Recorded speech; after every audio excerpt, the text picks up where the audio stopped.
Language serves as a powerful tool for communication, expression, and creation. And while language may provide us with a framework for understanding, a deeper truth reveals that words give us the illusion of knowing, and as a result, we have become ignorant to the wondrous, magnificent mystery of existence. We live in a world where many settle for superficial understanding and rely on words which are merely labels to define things. But we have covered up the world in words, and consequently, we have lost our curiosity about the unknown phenomenon that is the universe and human existence. We have lost the awe that we see twinkling in the eyes of our children. Many have stopped wondering, they've stopped inquiring into the miraculousness of life, and they sort of work on autopilot. So through jaded eyes, they see an unremarkable and a magicless world. And without this reverence and this curiosity, then we lack any sort of drive to explore the depths of reality and the depths of the self. A word is simply a symbol that signifies and categorizes. It is a vibration that we make with the mouth. This vibration then points to something that in actuality is just far more complex and rich by nature than any word could possibly encapsulate. Consider the concept of tree. When we use the word tree, we conjure up a mental image based on our collective understanding of what a tree is. Yet, when we gaze at this giant ecosystem, if we hold the mental idea of tree, we fail to truly see and feel the tree. The word itself creates great limitations on our ability to connect with the beingness of the tree. When we are present in a thoughtless mind with the tree and remove its label, the true essence of it is no longer obscured. Then we can begin to conjure up a deeper, ineffable understanding of the consciousness that is a tree, of this physical, energetic expression that we call a tree. We actually even may receive the wisdom that this tree has to offer, and we may sense an interconnectedness with it. Similarly, each human being is given a name, and we often reduce complex individuals to simple labels or categories based on superficial traits or characteristics that also have labels. This only reinforces the ego's sense of identity through comparison and individuality.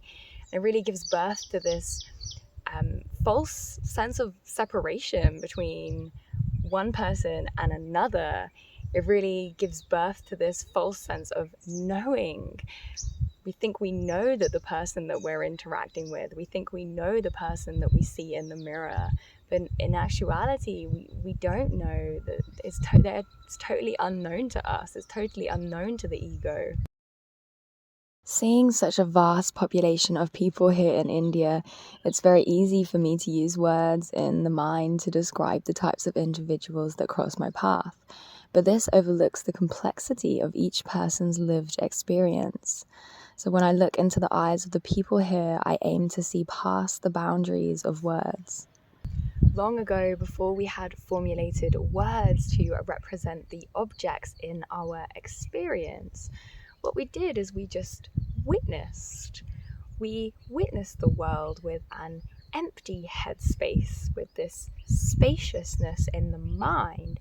We didn't have this constant inner commentary just going on and on and on.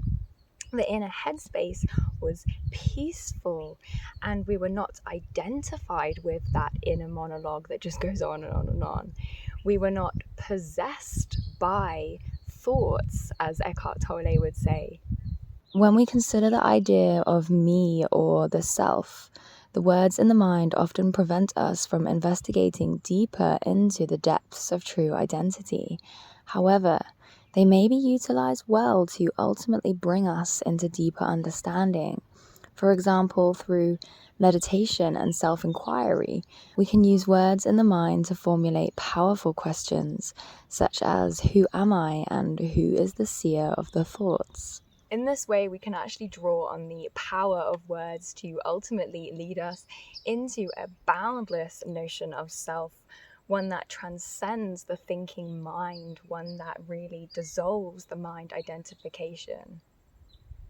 It is the constant stream of words in the head that keep us distracted and preoccupied by a false interpretation of the world. Language shapes our perception of time and space, giving rise to the concept of past, present, and future. When we move past words, we can begin to entertain deeper truths of timelessness.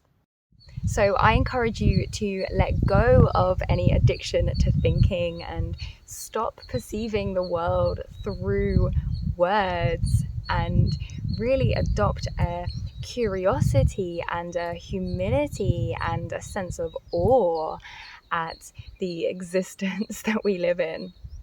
So thank you so much for watching this video. My name's Jasmine. I'm coming to you from Hampi.